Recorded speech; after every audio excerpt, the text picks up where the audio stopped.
Das ist unsere CNC-Kleiner U Rohrbie. Special modellieren der U-Boots. Nach der Eingeweihdung. Die Rohr fallen higher in den Stromraum.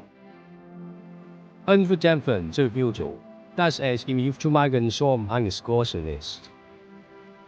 Nach einem weiteren getrockneten Prozess wurden die Rohr automatisch in die Schweigerin gesteckt, den Fertigungsprozess fortzusetzen.